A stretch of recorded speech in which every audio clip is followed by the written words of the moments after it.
দর্শকবৃন্দ আসসালামু আলাইকুম। আমার নাম জেকব মিল্টন। বেশ কিছুদিন ধরে বাংলাদেশের হাজার হাজার লোকজন একটা বিষয়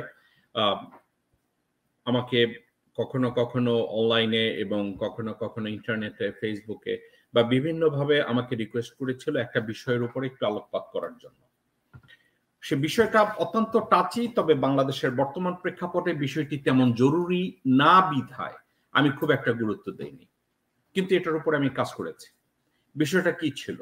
বিষয়টা ছিল, অনেকেই জানতে চেয়েছে শেখ মুজিবুর রহমান, ওনার বংশ পরিচয়, ওনার পূর্বপুরুষ কে কোথায় আছে, কে কি করছে, এই বিষয়টার উপরে আলোকপাত করার জন্য। এই বিষয়টার উপরে হঠাৎ করে এই গত 15 বছরে বা এই মুহূর্তে যে বিষয়টা এত জরুরি না, কেন বিষয়টার উপরে এত গুরুত্ব দেয়া হলো? আমি এই গুরুত্ব দেওয়ার আমি পক্ষে বা বিপক্ষে আমি কথা বলছি না, তবে বিষয়টা আমার কাছে অপ্রয়োজনীয়, যা বাংলাদেশের উন্নতির জন্য, অবনতির জন্য বা কোনো ক্ষেত্রে খুব একটা কাজে আসবে না। তবে বর্তমানের বাংলাদেশের অবৈধ সরকার বিষয়টিকে তাদের একটা টুলস হিসাবে ব্যবহার করে, যে তারা অত্যন্ত ভালো বংশের, অত্যন্ত শিক্ষিত বংশের, সফিস্টিকেটেড বংশের, অ্যারিস্টোক্রেট ফ্যামিলিতে জন্মগ্রহণ করেছে বিধায় তাদের কোনো কিছু জিনিস আছে এন্টাইটেলমেন্ট, তারা মনে করে এটা তাদের প্রাপ্য। দেশ বা জাতি, দেশের লোকজন তাদেরকে তাদের এই প্রাপ্যটা দিতে হবে, তারা অলমোস্ট এটাকে দাবি করে। বিভিন্ন ক্ষেত্রে বাংলাদেশের উইকিপিডিয়ায়, অনলাইনে আপনারা অনেকে দেখবেন, এবং কিছু কিছু পাঁচাটা লোকজন গত 15 বছরে অসংখ্য বই তারা পাবলিশ করেছে, অসংখ্য আর্টিকেল লিখেছে, এদেরকে পয়সা দিয়ে এগুলো লেখানো হয়েছে। স্পেশালি ইন্ডিয়ান আনন্দবাজার পত্রিকা, ক্যালকাটার বেশ কিছু লোকজন এবং বাংলাদেশের পাঁচাটা অনেক লোকজন এসব সম্পর্কে আলাপ আলোচনা করেছে।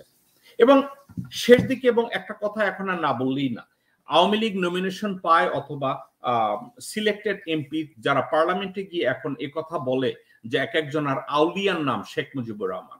এক মহিলাকে বাংলাদেশের পার্লামেন্টে আমি বলতে শুনেছি, তিনি বলেছেন তার আউলিয়ার নাম শেখ মুজিবুর রহমান। পরিস্থিতিটা কোথায় গিয়েছে আপনারা নিজেরাই বুঝতে পারেন। আমার বক্তব্য শুরুতে আমি আমার আউলিয়ার নাম নিয়ে আমি আমার বক্তব্য শুরু করতে চাই। আমার আউলিয়া বঙ্গবন্ধু শেখ মুজিবুর রহমান। তো আমি এই বিষয়গুলো নিয়ে যখন আলাপ আলোচনা করছি, এর মধ্যে বাংলাদেশে এখন বোধহয় বিভাগীয় পর্যায়ে নির্বাচন হওয়ার একটা হাওয়া সব জায়গায় লাগছে। যারা লোকাল নির্বাচনগুলো করাচ্ছে, যেমন বরিশালে একজন লোফার টাইপ একজন লোক এবার নির্বাচন করতে যাচ্ছে। এই ভদ্রলোক, আমি তাকে ভদ্রলোক বলবো, আর কি করার, ওনার বাড়ি চরমোনাই নামের একটা জায়গা আছে, যেখানে এক পীরের দরগা করে খুলে বসেছে। তারা ওখানে বসে বসে তারা চিন্তা করে যে বাংলাদেশের লোকজন যদি ওখানে মেয়রাল ইলেকশনে ওই পীর সাহেবের, রিয়াল পীর, ভুয়া পীর আমি জানি না, ওই পীর সাহেবের একটা কুসন্তান আছে যার নাম ফাইজুল করিম, তাকে যদি ভোট দেয়, সে রীতিমতো তুলনা করে বসে তাকে ভোট দিলে আমাদের মহানবীকে ভোট দেওয়ার সামিল হবে। আপনি যদি হাত পাখা পূর্তিকে ভোট দেন, তাহলে ভোটটা পাবে আল্লাহর নবী। যদি আপনি নৌকা মার্কায় ভোট দেন, ভোটটা পাবে বর্তমান prime minister Sheikh Hasina. City কর্পোরেশনের নির্বাচনে মেয়র প্রার্থী চায়, যদি হাত পাখার বিপক্ষে কেউ ভোট দেয়, তার জন্য কবিরা গুনাহ হবে, কবিরা গুনাহ হবে। এই ধরনের গাঁজাখড়ি, আস্তাগফিরুল্লাহ, নাউজুবিল্লাহ, এই ধরনের কথাবার্তা যারা বলে তাদেরকে কিভাবে মূল্যায়ন করব? তো সেও কিছুদিন আগে শেখ হাসিনা এবং বেগম খালেদা জিয়ার বংশ পরিচয় নিয়ে কথা বলতে গিয়ে শেখ মুজিবকে উনি এমন একটা পর্যায়ে নিয়ে ঠেকিয়েছে, উনি বলেছে যে উনি বড় পীর আব্দুল কাদের জিলানী রহমতুল্লাহ আলাইহ তার বংশধর, এবং পাশাপাশি এটাও বলেছে, আপনারা অনেকেই হয়তো জানেন, বড় পীর আব্দুল কাদের জিলানী রহমতুল্লাহ আলাইহ আমাদের রাসূল পাক সাল্লাল্লাহু আলাইহি ওয়াসাল্লামের মেয়ে ফাতেমার বংশধর। তো এদিকে যদি ধরে, তারা কোনো না কোনো ভাবে টেনে হিচড়ে সাবজেক্টে এভাবে করেছে। তো তাদের কথাবার্তা অনুযায়ী একটা জিনিস দাঁড়ায়, তারা বলেছে মোগল আমলে একজন ভদ্রলোক যার নাম ছিল শেখ আউয়াল দরবেশ, উনি মোগল আমলে ইন্ডিয়ান সাবকন্টিনেন্টে এসেছে ইরাক থেকে। তারা বলছে সে মিডল ইস্টার্ন ডিসেন্ট। এখন শেখ আউয়ালের স্পেসিফিক কোনো ডকুমেন্টেশন কোনো জায়গায় ট্র্যাক করা যায় না। কেন ট্র্যাক করা যায় না? এই ডকুমেন্টগুলো নিয়ে যদি আপনি অনলাইনে সার্চ করতে যান বা যেদিকেই যান, একটা জিনিস বেরিয়ে আসে। তারা দেখে অনলাইনে গত 5-7 বছরে হঠাৎ করে কোথাকার কোনো গজিয়ে ওঠা লেখকরা নতুন নতুন তারা বই বের করেছে, নতুন নতুন পত্রিকায় লেখা শুরু করেছে, ব্লগ লেখা শুরু করেছে শেখ আউয়াল দরবেশকে নিয়ে। এখন আউয়াল দরবেশকে নিয়ে তাদের এই, আপনারা যদি তাদের অ্যানসেস্টরকে খুঁজতে যান, তাদের পরবর্তী জেনারেশনদেরকে খুঁজতে যান, তাহলে কিভাবে আসে? শেখ আউয়াল দরবেশকে তারা ধরেছে বড় পীর আব্দুল কাদের জিলানী রহমতুল্লাহ আলাইহির ওনার বংশধর, ওনাদের সরাসরি বংশধর। ওয়ারাস আমি যখন বড় পীর আব্দুল কাদের জিলানী রহমতুল্লাহ আলাইহির ওনার সন্তানদের তালিকা খুঁজে দেখেছি এবং ওনাদের ডিসাইপল যারা ছিল, ওনার কাছের যারা ছিল, তাদের নাম লিস্ট আমি যখন ওনাদেরকে ইনভেস্টিগেট করা শুরু করলাম, আমি ওখানে শেখ আউয়াল দরবেশের নাম কোনো জায়গায় খুঁজে পাইনি। এখন এখানে যাই হোক, খুঁজে পাওয়া যায় বা না যায়, আমি একটা জিনিস আমার সন্দেহ, শেখ আউয়াল দরবেশের সাথে শেখ মুজিব ফ্যামিলির কোনো সম্পর্ক আছে বলে আমি মনে করি না। একটা কারণে, প্রথমত শেখ আউয়াল যদি আব্দুল কাদের জিলানী রহমতুল্লাহ আলাইহির বংশধর হয়েও থাকেন, ওনার সাথে ওটাকে কি বলে, শেখ মুজিবুর রহমান বা তার বাবা লুৎফর রহমান সাহেবের কোনো সম্পর্ক আমি খুঁজে পাই নাই, আমি দেখি না কোনো জায়গায়। এখন তারা কিভাবে দেখেছে? তারা বলছে শেখ আউয়াল দরবেশ, তার সন্তান শেখ জাহিরউদ্দিন, তার ছেলে শেখ জান মাহমুদ, তার ছেলে শেখ বোরহানউদ্দিন এবং শেখ বোরহানউদ্দিনের ছেলে শেখ একরামুল্লাহ। এখন এখানে একটা জিনিস আপনাদেরকে আমি বলে রাখি, শেখ একরামুল্লাহর 2, 3, 4 ছেলে, তার ভিতরে একজন ছিল শেখ লুৎফর রহমান, আর একজনের নাম ছিল শেখ আব্দুল মজিদ। এখন এখানে একটা ক্যাচ, তারা এক ঢিলে 2 পাখি মারার চেষ্টা করেছে। এক ঢিলে 2 পাখি মারার কি চেষ্টা করেছে? তারা একদিকে বলেছে লুৎফর রহমান অর্থাৎ একরামুল্লাহর যে 2 ছেলে ছিল, একটা হচ্ছে শেখ আব্দুল হামিদ এবং শেখ আব্দুল মজিদ। এখন এখানে একটা জিনিস আপনারা খুঁজে পাবেন, সেটা হচ্ছে শেখ আব্দুল হামিদ এবং শেখ আব্দুল মজিদ এরা ছিল ভাই। এখন তারা বলতে চাচ্ছে শেখ আব্দুল হামিদের ছেলের নাম লুৎফর রহমান, জনাব শেখ মুজিবুর রহমান, তেনার বাবা শেখ লুৎফর রহমান, লুৎফর রহমানের বাবা শেখ আব্দুল হামিদ, শেখ আব্দুল হামিদের বাবা শেখ একরামউদ্দিন, শেখ একরামউদ্দিনের বাবা শেখ বোরহানউদ্দিন, শেখ বোরহানউদ্দিনের বাবা শেখ জানে মাহমুদ ওরফে তেকরি শেখ, শেখ তেকরি শেখের বাবা জনাব জহির শেখ, জহির শেখের বাবা জনাব দরবেশ আব্দুল আউয়াল। শেখ লুৎফর রহমানের জন্ম তারিখ দেওয়া হয়েছে 1881 সালে। তো 1881 সালে যদি উনি জন্মগ্রহণ করে থাকেন, ওনার বাবা ছিলেন কে? শেখ আব্দুল হামিদ। 1881 সালে জন্মগ্রহণ করেছেন এবং ওনাকে ব্যাখ্যা করা হচ্ছে উনি ছিলেন ফরিদপুর মহকুমার, উনি নাকি সেরেস্তাদার ছিলেন। এখন এখানে একটা কথা উল্লেখ্য, 1881 সালে একজন সেরেস্তাদার অর্থাৎ একজন ক্লার্ক, লোয়ার ডিভিশন ক্লার্ক, এখানে তারা ব্যাখ্যা করেছে সেরেস্তাদারকে তারা ইংলিশে ট্রান্সলেট করেছে, বলেছে ল ক্লার্ক। এখানেও একটা জিনিস মিথ্যাচার করা হয়েছে। ল ক্লার্ক বলতে ব্রিটেন এবং আমেরিকা একটা জিনিস বোঝায়, একজন ল ক্লার্কও কিন্তু অ্যাটর্নি। কিন্তু শেখ লুৎফর রহমানের খুব চালাকি করে শেখ লুৎফর রহমানের শিক্ষাগত যোগ্যতাটাকে কোথাও ক্লেম করা হয় না। এখন ক্লেম না করে তাকে সেরেস্তাদার বানানো হয়েছে। ওই যুগে 1905 বা 1910 ওই সময় সেরেস্তাদারের চাকরি যারা করতেন usually 8, 9 pass, 10 pass, matric pass তারা করেন নাই, কারণ ম্যাট্রিক পাস যদি ওই সময় করতেন তারা অফিসার হতেন বা কোনো একটা কিছু হতেন। ওনাকে সেরেস্তাদার বানানো হয়েছে এবং উনি নাকি ওখানে ল ক্লার্ক ছিলেন। আমি এখানে প্রতিবাদ করে রাখলাম, আসলে ল ক্লার্ক বলতে ওই সময় বা এখন যা মিন করে সেটাকে মিন করে কি, ল ক্লার্ক হতে গেলে তার লাগবে, ওটাকে কি বলে, একজন অ্যাটর্নি হতে হবে। সো দেয়ারফর তাকে আর ল ক্লার্ক বলা যায় না, তাকে এটা বলা যায় যে সেরেস্তাদার বলতে রেকর্ড কিপার যারা, তাদের কোয়ালিফিকেশন 8 পাস অথবা 10 পাস, এই ধরনের কেউ একজন ছিল। And that's fine with me, কারণ এটা নিয়ে তারা ব্যাখ্যা করে না যে লুৎফর রহমান অ্যাটর্নি হয়েছে বা লুৎফর রহমান উচ্চশিক্ষিত একজন মানুষ ছিলেন, এই কথাটাকে ওখানে তারা বলে না। এখন আপনি আমি একটা জিনিস চিন্তা করে দেখতে পারি, সেটা কি, লুৎফর রহমানকে যেভাবে বলা হয়েছে যে উনি শেখ একরামুল্লাহর বংশধর, শেখ একরামুল্লাহর বংশধর দেখিয়ে তারা আবার মিসেস মুজিবকেও যাতে তোলার চেষ্টা করা হয়েছে। তারা বলেছে এই শেখ একরামুল্লাহর যে ছেলে, ওনার আরেক ছেলে ছিল, তার নাম শেখ আব্দুল মজিদ, শেখ আব্দুল মজিদের মেয়ে সায়রা খাতুন, শেখ সায়রা খাতুন, এরা ছিল চাচাতো বোন এবং এরা কাজিন একজন আরেকজনের, এবং ওনাকে ওখানে বিয়ে করানো হয়েছে। তো ওনাকে বিয়ে করানো হয়েছে, ভালো কথা, কিন্তু একটা সাবজেক্ট আমি কভার করতে পারি নাই। শেখ আউয়াল অথবা শেখ একরামুল্লাহ অথবা শেখ ওয়াজেদ ফ্যামিলির কোনো জায়গায় আমি লুৎফর রহমানের কানেকশন অথবা শেখ আব্দুল হামিদের কানেকশন আমি খুঁজে পাই না। কারণ মোগল আমল শুরু হয়েছে, আমি আপনাদেরকে বলি, মোগল আমল মোগল এরা 1526 থেকে 1761, এই সময়ের ভিতরে ইরাক এবং মিডল ইস্টার্ন ডিসেন্টদের ভিতরে আমি কারো নাম কোনো জায়গায় ঐতিহাসিক প্রেক্ষাপট থেকেও খুঁজে পাই নাই যেখান থেকে আপনারা শেখ আউয়াল দরবেশ থেকে তারা আব্দুল হামিদ পর্যন্ত এসে পৌঁছেছে। আমি কোনো কানেকশন কোনো জায়গায় খুঁজে পাই না। তো খুঁজে না পাওয়ার পরে আমার হাতে একটা অপশন ছিল যে ওই সময় টুঙ্গিপাড়ায় বা গোপালগঞ্জ এরিয়ায় তার আশেপাশে কারা ছিল। আপনারা জানেন বাংলাদেশের অনেক জায়গায়, বাংলাদেশে বা ইন্ডিয়ান সাবকন্টিনেন্টে যারা মুসলমান হয়েছে, হয় তারা মিডল ইস্টার্ন ডিসেন্ট, নতুবা ম্যাক্সিমামই ছিল লোয়ার কাস্ট হিন্দু। হতে পারে আমার বংশ, হতে পারে আপনার বংশ, বিভিন্নভাবে যারা পরবর্তীতে মুসলমান ধর্ম গ্রহণ করেছে তাতে দোষের কিছু নাই, কনভার্ট করেছে, মুসলমান হয়েছে।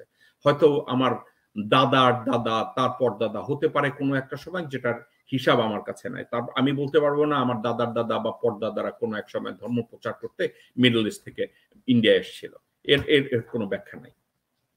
এবং আরো একটা কথা আছে, যখন আমি চিন্তা করলাম যে শেখ আউয়াল দরবেশ এবং তার পরবর্তী জেনারেশনের আগে পিছে কোনো জায়গার কোনো কানেকশন এই কুমির, ওটাকে কি বলে, গোপালগঞ্জের টুঙ্গিপাড়া পর্যন্ত এসে পৌঁছায় কিনা, আসলে আমি কোনো জায়গায় খুঁজে না পাওয়ার পরে ওই এরিয়ার হিন্দু কিছু ফ্যামিলির সাথে আমি খুঁজে বের করেছি। এখন যে ফ্যামিলিগুলো খুঁজে বের করেছি তাদের অনেকেই আবার বাংলাদেশে এখন থাকেও না। আর বাংলাদেশে যারা থাকে, কোনো হিন্দুর ঘাড়ে কয়টা মাথা যে তারা বাংলাদেশে এখন বলবে যে শেখ মুজিবুরকে আমরা চিনতাম বা তার ফ্যামিলিকে আমরা চিনতাম। তো একটা ফ্যামিলিকে আমরা খুঁজে পেয়েছি, যে ফ্যামিলির একটা খুঁজে পেয়েছে শিক্ষিত একটা হিন্দু ফ্যামিলি, যারা টুঙ্গিপাড়ার আশেপাশেই ওখানে মানুষ হয়েছে। শেখ মুজিবের ফ্যামিলিকে তারা খুব ভালোভাবে চিনে। ভদ্রলোক এখন ক্যালকাটায় থাকে, এবং ক্যালকাটায় যিনি থাকেন ওনার নাম ডক্টর কিশোরকান্তি বিশ্বাস। কিশোরকান্তি বিশ্বাসের সাথে কথাবার্তা বলে আমার একটা জিনিস মনে হয়েছে, কিশোরকান্তি বিশ্বাস হিন্দু ধর্মাবলম্বী তো অবশ্যই, এবং উনি একজন শিক্ষিত মানুষ। ওনার দাদা ছিলেন, ওনার বাবা ছিলেন একজন স্কুল শিক্ষক।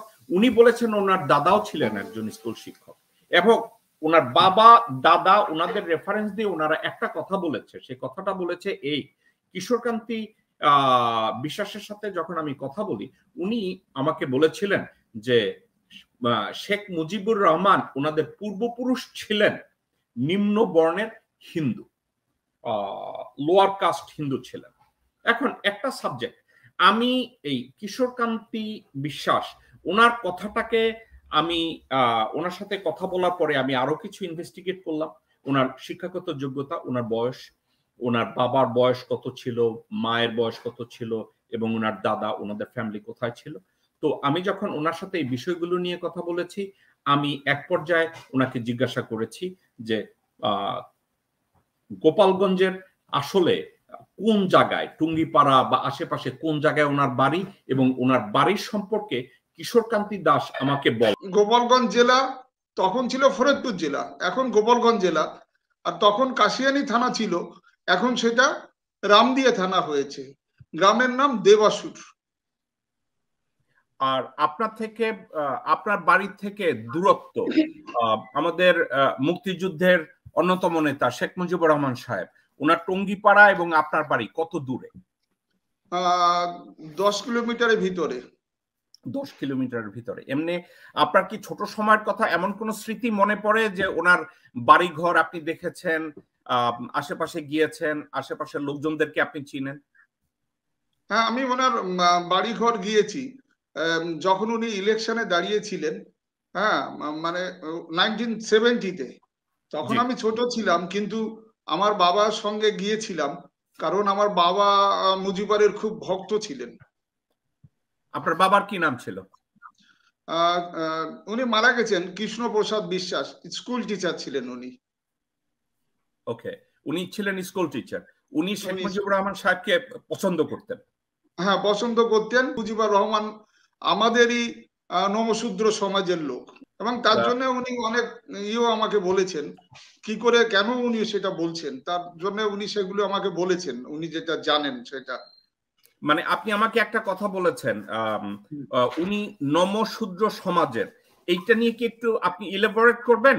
আপনি কি ওনার পুরনো বংশ বা ওনার পিতামহ বা তার উপর আগের জেনারেশনের, আপনি কি এটা নিয়ে কিছু বলতে চান? হ্যাঁ, আমি বলতে চাই যে ওনাদের যে ওনার বাবার যে ঠাকুরদাদা ছিলেন, ওনার বাবার, ওনার নাম ছিল নারায়ণ চন্দ্র পাল। 70 সালে যখন ইলেকশনের ঠিক আগে, যখন গণমুক্তি ফৌজ বলে একটা পার্টি হিন্দুরা গঠন করেছিল, সেই সময় ওদের প্রতীক ছিল মোমবাতি। তখন হিন্দু নেতারা বিভিন্ন বাড়িতে যে বলতেন যে তোমরা এবার হিন্দুদেরই ভোট দেবো, ভোট দেবে, হিন্দু প্রার্থী আমরা দিচ্ছি। তখন আমার ঠাকুরদাদা বা আমার বাবা এরা সবাই বলেছিল যে শেখ মুজিবুর তো হিন্দু, ও আবার মুসলমান কি করে হলো? তা আমি বলছিলাম, জিজ্ঞেস করেছিলাম তখন যে আপনারা কি করে এটা বলছেন? তখন ওরা যেটা বলেছিল যে শেখ মুজিবুর রহমান তার বাবার ঠাকুরদাদা, মানে দাদা, হ্যাঁ, তিনি নারায়ণচন্দ্র পাল ছিলেন, তিনি নমশূদ্র সমাজের লোক ছিলেন, কিন্তু যেহেতু হাড়ি কুড়ি গড়াতেন বলে পাল বলা হতো। তিনি কোনো একটা অন্যায় করার জন্য, সেই বংশের অন্যায় করার জন্য, হিন্দু ধর্ম তখন খুব কঠিন এবং কঠোর ছিল, তাকে সমাজচ্যুত করা হয়। সমাজচ্যুত করার ফলে তিনি ইসলাম ধর্ম গ্রহণ করেন, এবং তার জন্য এরা আমাকে বলতো যে এই জন্য ওদের দেখবেন আচার ব্যবহার, খাওয়া দাওয়া, এমনকি চিন্তা ভাবনা, কথাবার্তা সবই নমশূদ্র সমাজের মতো, পোশাক পরিচ্ছদ, এটা আমাকে বলতেন। আর দ্বিতীয় কথা বলতেন যে উনি শেখ শব্দের অর্থ তালিবর্ষা একার আর খ নয়, তালিবর্ষা একার আর ক। হ্যাঁ, বলছেন যে তখনকার দিনে মুসলমান তোমার পুরুষদের শেখ বলা হতো, মুসলমান মহিলাদের সেইনি বলা হতো, মানে কথ্য ভাষায়, গ্রামের ভাষায়। তো এই শেখ হচ্ছে মুজিবুর রহমান। বলছে শেখ শব্দের অর্থ হচ্ছে, গ্রামে তখন বলতো যে মুসলমানরা যেহেতু পেঁয়াজ খায়, ওদের পেঁয়াজের রাগ, হ্যাঁ, ওরা সহজে গন্ডগোল করে, ওরা দাঙ্গাবাজ, সেই জন্য ওদের শেখ বলা হতো। আমরা জানি মুজিবুর রহমান, আমার ঠাকুরদাদা বা আমার বাবা বা আমাদের প্রতিবেশী গুরুজনদের অভিমত হচ্ছে শেখ মুজিবুর রহমান তালিবর্ষা একার আর ক শেখ, এবং ওই টুঙ্গিপাড়া ওই এলাকায় প্রায় 25-30টা গ্রাম ছিল মুসলিম অধ্যুষিত। ওই গ্রামের মধ্যে শেখ মুজিবদের বাড়িতে প্রচুর লোক থাকার জন্য ওরাই নেতৃত্ব দিত, এবং ওখানে খুবই গন্ডগোল হতো, যার জন্য ইংরেজদের খাতায় ওটা রাইট ফ্রন্ট বা দাঙ্গা প্রবণ এলাকা বলে চিহ্নিত ছিল, এবং এই দাঙ্গার নেতৃত্ব শেখ মুজিবের পরিবার থেকে দেওয়া হতো। এটা আমার মানে শোনা কথা, এবং মানে একজন দুইজন শুধু আমার বাবা ঠাকুরদাদা বলেননি, ওখানকার আমাদের যত মুরব্বীরা ছিলেন সবারই এই অভিমত ছিল, যার জন্য আমরা সে বছর, যারা, আমার তো তখন ভোট হয়নি, কিন্তু যাদের ভোট হয়েছিল প্রত্যেকে নৌকায় ভোট দিয়েছিল শেখ মুজিবুর রহমানকে ক্ষমতা আনার জন্য। আমি কি কথাটাকে এভাবে সামারাইজ করতে পারি? শেখ মুজিবের বাবা, ওনার নাম ছিল লুৎফর রহমান, ওনার লুৎফর রহমান সাহেবের দাদার নাম ছিল নারায়ণ চন্দ্র পাল। ওনারা এক সময় মাটির হাড়ি পাতিল তৈরি করতেন। তো হাড়ি পাতিল যখন তৈরি করতেন, ওনারা কিছু একটা অন্যায় করেছে, অন্যায় করার পরে হিন্দু সমাজ তাকে নিগৃহীত করছে, বয়কট করছে, যেটাকে ইংরেজিতে বলা যায়। বয়কট করার পরে তারা মুসলমান না ধর্ম গ্রহণ করছে। সাবজেক্টটা কি এটাই। এবং আরেকটা কথা আপনি আমাকে বলছেন, সেটা হচ্ছে ওনারা শাব্দিক অর্থে, অ্যারাবিক অর্থে শাইখ যাদেরকে বলে, শাইখ বলা হয় যারা টিচার, শিক্ষক, ধর্ম শিক্ষা দেয়, তাদেরকে মিডল ইস্টে অ্যারাবিক অথবা হিব্রু থেকে শব্দটা আসছে শাইখ। কিন্তু শেখ মুজিবুর রহমানের ওই শাইখ বা শেখ না, তারা হচ্ছে তালিবস্য একার ক, মানে ওই অঞ্চলে যারা দাঙ্গা করত, ইংরেজ শাসন আমলে ওই এলাকাটাকে বলা হইতো যে এটা violent affected area, it's a violent, এখানকার লোকজনরা পিয়াজ খায়, এদেরকে এইভাবে বলে, যার জন্য তার নাম শেখ। মানে আমি কি সামারাইজটা এইভাবে করতে পারি? অবশ্যই। মোহাম্মদ ইসলাম, আপনি কিশোরকান্তি বিশ্বাসের কথাটা আপনি শুনলেন, আপনিও শুনলেন, আমিও শুনলাম। আমার এবং আপনার কাছে ওনার প্রত্যেকটা কথা, আমার কাছে ওনার কথাটা অথেন্টিক না অথেন্টিক এইটা না, আপনার প্রতিক্রিয়া কি এই সম্পর্কে কি একটু বলবেন? আপনি আমাকে যদি একটু রেসপন্সটা করেন, ডক্টর কিশোরকান্তি বিশ্বাসের এই শেখ মুজিবুর রহমানের বংশ পরিচয়, এটা নিয়ে আপনার প্রতিক্রিয়াটা আমি শুনতে চাচ্ছি। দেখুন মিস্টার জ্যাকব মিল্টন, আজকে ডক্টর কিশোর বিশ্বাস যে ব্যাখ্যা দিলেন শেখ মুজিবের পরিবার সম্পর্কে, আমি কিন্তু তার অনেক পূর্ব থেকেই আমি এটা জানতাম এবং শুনেছি, এবং আমি নিউ ইয়র্কের পত্রপত্রিকায় এই শেখ নিয়ে আমি লেখালেখিও করেছি। কারণ আমাদের ছোটবেলায় মনে পড়ে যারা মুসলমান সম্প্রদায়ের লোক, যারা দাঙ্গাবাজ, যারা ঝগড়া ফেসাদ করত, হিন্দুরা তাদেরকে শেখা শেখা বলে গালি দিত। আমার ছোটবেলায় আমি এটা আমার পরিষ্কার আমার মনে আছে। তো এখন দেখছি ডক্টর কিশোর বিশ্বাসের কথার সাথে আমার ছোটবেলার কথার হুবহু মিল দেখতে পাচ্ছি। আমি একটা কথা আপনাকে আমি এমনি জিজ্ঞাসা করব, কথাটা এথিক্যাল বা আনএথিক্যাল এটা আমি আর আপনি পরে বিচার করব, কিন্তু একটা কথা আমার জানার ইচ্ছা। ডক্টর কিশোরকান্তি বিশ্বাস উনি পেশাগতভাবে উনি একজন ডাক্তার, উনি একজন শিক্ষিত মানুষ, উনি বিএসসি করেছেন এবং ক্যালকাটায় এখন উনি প্র্যাকটিস করছেন, এবং বাংলাদেশের সম্পর্কে অস্তিত্বের প্রশ্নে, দেশপ্রেমের প্রশ্নে উনি যে কথাটা বলেছেন, I have nothing but respect for him. At the same time আপনার এই কথাটাকে, এই কিশোরকান্তি বিশ্বাসের এই তথ্যটাকে আপনার কাছে অথেন্টিক না এই ধরনের কোনো কিছু মনে হয়েছে, নাকি মনে হয়েছে উনি অ্যাকিউরেট ইনফরমেশন আমাদের সাথে শেয়ার করেছে? আমার তো মনে হয় ডক্টর কিশোরকান্তি বিশ্বাস যা বলছেন, এবং আমার ছোটবেলার শ্রবণ থেকে আমি তো মনে করি একদম সঠিক কথাই বলছেন ডক্টর কিশোরকান্তি বিশ্বাস।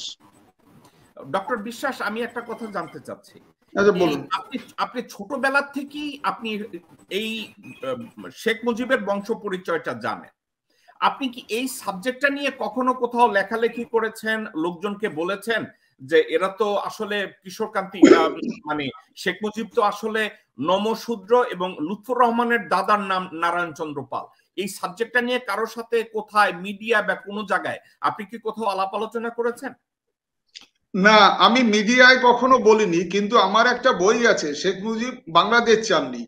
সেখানে শেখ মুজিবর যে মানে বাংলাদেশের কতটা ক্ষতি করেছে, মানে বাঙালির জাতীয়তাবাদের কত দুশ্মন ছিলেন, সেটা কিন্তু আমি দেখিয়ে দিয়েছি। বাঙালির জাতীয়তাবাদকে তিনি কিভাবে ধ্বংস করে এবং মুক্তিযোদ্ধাদের কিভাবে অপমানিত করে, মুক্তিযোদ্ধাদের সঙ্গে বিশ্বাসঘাতকতা করে উনি যে ল কন্টিনিউশন অফ অর্ডার অফ 1971 যেটা চালু করলেন, মানে সাকসেসর সরকার, যে দেশ আমাদের 2 লক্ষ মা বোনদের ধর্ষণ করেছে, 30 লক্ষ মানুষকে হত্যা করেছে বাঙালিদের, যে দেশ আমাদের ঘর বাড়ি লুণ্ঠন করেছে, যে সৈনিকরা, সেই দেশের সাকসেসর সরকার, এটা উনি যখন ঘোষণা করলেন তখনই আমার মনে হয়েছিল যে উনি আমাদের স্বাধীনতা সংগ্রামীদের সাথে, ভারতের 17,000 সৈন্যের সাথে উনি বিট্রে করছেন। হ্যাঁ, তার জন্য আপনি যে বইটা লিখেছেন, বইটার কি নাম? শেখ মুজিব বাংলাদেশ চাননি। এটা আপনি কবে পাবলিশ করেছেন? এটা 2016 সালে। ওকে, এটা কি বাংলাদেশে অথবা আমেরিকায় বা অ্যামাজনে কোন জায়গায় কি কিনতে পাওয়া যায়? এটা আমেরিকায় পাওয়া যায়, নিউ ইয়র্কে। মোহাম্মদ ইসলাম সাহেব, আমি আপনাকে রিকোয়েস্ট করব, আমি আর আপনি কোন এক সময় যদি কিশোরকান্তি বিশ্বাসের বইটা আমরা কালেক্ট করতে পারি। ওকে, আমরা এখন একটু ট্রাই করি সুভাষ চক্রবর্তী আমাদের কথা শুনছেন কিনা। চক্রবর্তী সাহেব, আপনি কি আমাদের কথা শুনছেন? Hello hello. আমার ধারণা ইন্টারনেট স্পিড কম থাকার জন্য আমার মনে হয় সমস্যাটা হচ্ছে। ডক্টর বিশ্বাস আর ইসলাম ভাই, আপনারা কি দুজনে আমার সাথে একমত ইন্টারনেট কানেকশনের জন্য এটা? অবশ্যই তাই তো মনে হচ্ছে, কারণ ওনাকে দেখতে পাচ্ছে কিন্তু ওনার কোনো মুভমেন্ট দেখছে না। তো আমরা কি ওনাকে এখন স্ক্রিনে রাখবো, নাকি উনি আবার আসলে পরে আবার ট্রাই করব? উনি থাকুক, শুনুক, যদি শুনতে চায় শুনতে পারেন আমাদের কথা। ডক্টর চক্রবর্তী, আপনি কয়েকটা কথা বলেছেন শেখ সাহেবের ব্যক্তিগত ভূমিকা নিয়ে 1971-এ এবং এর পরবর্তী সময় উনি যেভাবে দেশ শাসন করেছেন। আপনার মনে হয়েছে উনি মুক্তিযোদ্ধাদের সাথে উনি সঠিকভাবে মুক্তিযোদ্ধাদেরকে মূল্যায়ন করেনি, দেশের প্রতি, বাংলাদেশিদের প্রতি, বাঙালিদের প্রতি উনি সঠিক নেতৃত্ব দিতে পারেননি। আমি এই সাবজেক্টটা অনেক একটা বিশাল সাবজেক্ট, আমি আপনার বইটা একটু পড়তে চাই এবং বইটা পড়ার পরে আমি কথা বলবো। এখন যে কথাটা আমি একটু বলতে চাচ্ছি, শেখ মুজিবুর রহমান সাহেব এবং তার মেয়ে, এবং উনি জীবিতকালে এ ধরনের কোনো দাবি উনি করেন নাই, কিন্তু ওনার মেয়ে বর্তমানে দাবি করছেন যে শেখ মুজিবুর রহমানের পূর্বপুরুষ ছিলেন শেখ মোহাম্মদ আউয়াল। তার সাথে আমি যখন কথা বললাম, আপনি আপনার দাদা বা দাদার পূর্বপুরুষ আপনাদেরকে সরাসরি বলে গেছেন তাদের বংশ পরিচয় শেখ মুজিবের বাড়ি থেকে আপনার বাড়ির কাছে। তো এই যে বর্তমানে যে কথাগুলো বলছে, একজন রাজনীতিবিদ কি তার সত্যিকার অর্থে নিজের পরিচয় দিয়ে রাজনীতি করবেন, না নিজের একটা মিথ্যা পরিচয়কে সামনে দিয়ে মানুষের সামনে নিজেকে রিপ্রেজেন্ট করবেন? বিষয়টাকে আপনি কিভাবে দেখেন? দেখুন, বেশিরভাগ রাজনীতিবিদরাই তো বড় অভিনেতা। হ্যাঁ, রাজনীতিতে সত্যি কথা খুব কম চলে বর্তমান রাজনীতিতে, এবং সেটা বেশ কয়েক বছর ধরে আমরা দেখে আসছি যে রাজনীতিতে যে যত মানুষকে ধোকা দিতে পারে, ব্লাফ দিতে পারে, সে তত বেশি বড় নেতা হতে পারে। সেটা আমি তো ভারতবর্ষেও দেখেছি এবং বাংলাদেশেও দেখেছি। এই যে যেমন দেখুন আপনি ধীরেন্দ্রনাথ দত্ত, যিনি ভাষা আন্দোলন করলেন, এত কিছু করলেন, এখনকার বাঙালিরা তার নামটা পর্যন্ত জানে না। ইতিহাসে তাকে কতটা উজ্জ্বল করা হয়েছে, এবং তাদের উজ্জ্বল করা হয়েছে যারা ইচ্ছা করে ক্ষমতায় এসে নিজের নাম জাহির করছে, মিথ্যা বলছে। এ ব্যাপারে তো প্রচুর ডকুমেন্টস আছে, আপনি জানেন। এমনকি আমরা যেটা পড়েছি যে ভাষা আন্দোলনের সঙ্গে ডাইরেক্ট শেখ মুজিবের কোনো ছিল না, সম্পৃক্ততা ছিল না। ওনাকে অ্যারেস্ট করা হয়েছিল সেদিন, কিন্তু তার পরের দিনই ফরিদপুর জেল, 27 তারিখে ফরিদপুর জেল থেকে ওনাকে ছেড়ে দেওয়া হয়, এবং তখনও ভাষা আন্দোলনের নেতাদের ধরা হচ্ছে, তাদের অন্তরীণ করা হচ্ছে, তারা পালিয়ে বেড়াচ্ছে, কিন্তু শেখ মুজিবুর সাহেব মুক্তি পেয়ে গেলেন। তো তিনি যদি সত্যি আন্দোলন করে থাকেন, তাহলে তিনি এই মুক্তিটা পাওয়ার তো তার কথা নয়। অন্যরা যেমন শাস্তি পেয়েছিল বা জেলে গিয়েছিল, ওনারও তো সেটা পাওয়ার কথা। তাছাড়া আপনারা তো খুব ভালো করে জানেন যে 7ই মার্চ রমনা মাঠে শেখ মুজিবুর সাহেব যে বক্তব্য রেখেছিলেন, সেই বক্তব্য যদি একটা গণতান্ত্রিক সরকারও হতেন তাহলে তাকে অ্যারেস্ট করতেন, কিন্তু একটা সামরিক সরকার, ইয়া খান, তাকে কেন অ্যারেস্ট করলেন না? একবার আপনারা ভাববেন না কেন অ্যারেস্ট করলেন না এবং কেশাগ্র স্পর্শ করলেন না? কিশোরকান্তি দাসের কনভারসেশনের এক পর্যায়ে উনি বাংলাদেশের রাজনীতি নিয়ে অনেক বিষয়ই কথাবার্তা বলতে চেয়েছেন, অনেক বিষয়ে আলোকপাত করেছেন, তার মতামত দিয়েছেন, এবং আমি সাবজেক্টটাকে যখন ঘাটাঘাটি করতে থাকলাম, উনি বাংলাদেশের রাজনীতিতে মানুষের মিথ্যাচারিতা, দেশপ্রেমের অভাব, এইসব বিষয়ে কথাবার্তা বলতে গিয়ে উনি অ্যাগেইন অ্যান্ড অ্যাগেইন মুজিব ফ্যামিলির যে মিথ্যা পরিচয় দিয়েছে যে তারা শেখ আউয়ালের বংশধর, এই বিষয়ে উনি আমার কথার মাধ্যমে এই কথাগুলোকে আবার ইন্টারজেক্ট করেছেন, যা আপনারা শুনে আপনারা নিজেরা বিচার করতে পারবেন। বাংলাদেশের রাজনীতি করতে গেলে আমি জানি একটা সময় মানুষের বংশ পরিচয় দেখেছে, মানুষের শিক্ষা দেখেছে, মানুষের যোগ্যতা দেখেছে, বিভিন্ন কিছু দেখেছে। এখন আমার একটা জিনিস মনে হয়েছে, শেখ মুজিবুর রহমান যখন জীবিত ছিলেন, শেখ মুজিবুর রহমান নিজেকে কখনোই দাবি করেন নাই উনি কোন দরবেশের বংশধর এবং ধর্মপ্রচার করার জন্য মুঘল শাসনামলে কে মিডল ইস্ট থেকে ভারতে এসে ধর্ম প্রচার করেছে। এই কথাগুলো এসছে গত ৫-৭ বছর ১০ বছরের মধ্যে। আমি একটা কথা আপনাদেরকে বলে রাখি, 2011-12 থেকে এবং 1997-98 সালে কিছু বই লেখা হয়েছে, স্পেশালি ভারতীয় হিন্দু লেখকদের দ্বারা, এবং গত 10 বছরে কমপক্ষে 50-60টা বই মার্কেটে এসছে। এবং এখানে দেখা গেছে এই 50-60টা বইয়ের ভিতরেই তারা কোট করে এই শেখ মুজিবুর রহমানের নামে ওয়াইকিপিডিয়া তৈরি করা হয়েছে, শেখ লুৎফুর রহমানের নামে ওয়াইকিপিডিয়া তৈরি করা হয়েছে, শেখ ওয়াজেদের উপরে ওয়াইকিপিডিয়া তৈরি করা হয়েছে। বিভিন্ন ওয়াইকিপিডিয়ায় ওই যে বইগুলা লেখা হয়েছে ওইগুলোর উপরে একের পর এক ধারা বিবরণী দিয়ে যাচ্ছে, কিন্তু এর পিছনের কোনো রেফারেন্স নাই। এখন আমি যদি বলি যে কিশোরকান্তি বিশ্বাস যে কথাগুলো বলেছে, কিশোরকান্তি বিশ্বাসের কথাটাকে আমি গ্রহণযোগ্য কেন বলি? কিশোরকান্তি বিশ্বাস কোনো বইয়ের রেফারেন্স দেয় না, সে তার বাবার রেফারেন্স দিয়েছে, সে তার দাদার রেফারেন্স দিয়েছে, সে তার দাদার বাবার রেফারেন্স দিয়েছে, কথা বলেছে তারা কে কি বলে গেছে। আমি কি কিশোরকান্তি বিশ্বাসের কথাগুলোকে একেবারে বাইবেলের আয়াত হিসেবে ধরে নেব? না, আমি এভাবে ধরে নিচ্ছি না। কিন্তু একটা জিনিস সন্দেহজনক, শেখ মুজিবের পরিচয়টাকে একেবারে মিডল ইস্টার্ন ধর্ম প্রচারক বানানোর জন্য গত 10 বছরে 50টা বই লিখে ওই রেফারেন্সে এখন ওয়াইকিপিডিয়া তৈরি করা হয়। সাবজেক্টটা কি সন্দেহজনক না? শেখ মুজিব বাংলাদেশের রাজনীতি করেছেন, কিন্তু এটা বলেন নাই উনি পীর ছিলেন, উনি বলেন নাই উনি হযরত আব্দুল কাদের জিলানী রহমতুল্লাহ আলাইহির বংশধর ছিলেন, উনি বলেননি যে উনি হযরত ফাতিমার বংশধর ছিলেন। শেখ মুজিব রাজনীতি করেছেন, শেখ মুজিব যতটুকু লেখাপড়া করেছেন, যেভাবে করেছেন, সে রাজনীতি করেছেন স্বমহিমায়। উনি মিথ্যা কথা বলেন নাই, উনি বলেন নাই যে উনি পিরানে পীর কুতুবে রব্বানি।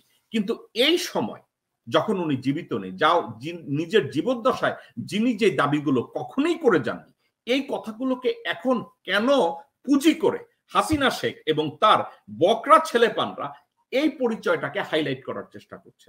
কেন চেষ্টা করছে? এটা কি বাংলাদেশের 17 কোটি মানুষকে কি বলদ বানানোর জন্য, নাকি বোঝাতে চাচ্ছেন যে তার ফ্যামিলি এন্টাইটেলমেন্ট হলো তারা পীরের বংশ থেকে এসে তো বাংলাদেশ তারা শাসন করবে? বিষয়টা কি এইভাবে হতে পারে? হতে পারে। আবার আমি এটা বিশ্বাস করি না কোনোভাবেই যে গত 10 বছরে যে বইগুলো, আমার প্রত্যেকটা বই এবং লেখকদের, এরা কোনো বিখ্যাত কোনো লেখক না, এবং এনাদেরকে দিয়ে এই বইগুলা লেখিয়ে এই রেফারেন্সে ওয়াইকিপিডিয়া তৈরি করা হইতেছে। সাবজেক্ট আমার কাছে সন্দেহজনক এবং এই বংশ পরিচয়টাকে আমার কাছে গ্রহণযোগ্য মনে হয় না। বিষয়টাকে আমি এত সিরিয়াসলি নেই না, কিন্তু যতটুকু নিয়েছে তাতে আমি দেখি না যে শেখ আউয়াল নামে যে ভদ্রলোক যদি কেউ এসেও থাকে মিডল ইস্টার্ন ডিসেন্ট ইন্ডিয়ান সাবকন্টিনেন্টে, মোগলেরা এসে থাকে, তার বংশধর শেখ মুজিব, বিষয়টা আমার কাছে বিশ্বাসযোগ্য না। এখন বাংলাদেশের রাজনীতি করার ক্ষেত্রে একজন ভালো বংশের শিক্ষিত মানুষ, অভিজ্ঞতা সম্পন্ন মানুষ, একজন দেশপ্রেমিক নাগরিক বাংলাদেশের রাজনীতি করবে, তাতে তার জন্য পীরের বংশ বানানোর দরকার নাই, তাকে শিক্ষিত বানানোর দরকার নাই। বাংলাদেশে বহু লোকজন রাজনীতি করে যাদের শিক্ষাগত যোগ্যতা ম্যাট্রিকের নিচে, কিন্তু তারা এমপি হয়েছে, মন্ত্রী হয়েছে, তাদের বংশ কেউ পীরের বংশ না, আউলিয়ার বংশ না, কেউ সেইন্ট হয়নি। কিন্তু এই যুগে, এই সময়ে এসে যেখানে শেখ হাসিনা সত্য প্র্যাকটিস করে না, প্রতিটি কথায় মিথ্যা কথা বলে, এই মিথ্যা কথাগুলোকে সত্য বানানোর জন্য লোকজনদেরকে দিয়ে বই লেখিয়ে তার বাবাকে এবং সে নিজেকে কেন হযরত বড় পীর আব্দুল কাদের জিলানী রহমতুল্লাহ আলাইহির সাথে তার বংশধর বানানোর চেষ্টা করছে, মা ফাতিমা রাদিয়াল্লাহু তাআলা আনহুর বংশধর বানানোর চেষ্টা করছে, বিষয়টি আমার কাছে অত্যন্ত ন্যাক্কারজনক এবং বিষয়টি কোনোভাবেই গ্রহণযোগ্য না বিধায় আমার এই ধারণাটুকু আপনাদের সাথে শেয়ার করলাম। আপনারা ভালো থাকুন, আপনারা সুস্থ থাকুন। ভবিষ্যতে অন্য কোনো বিষয় আবার কথা হবে। আসসালামু আলাইকুম।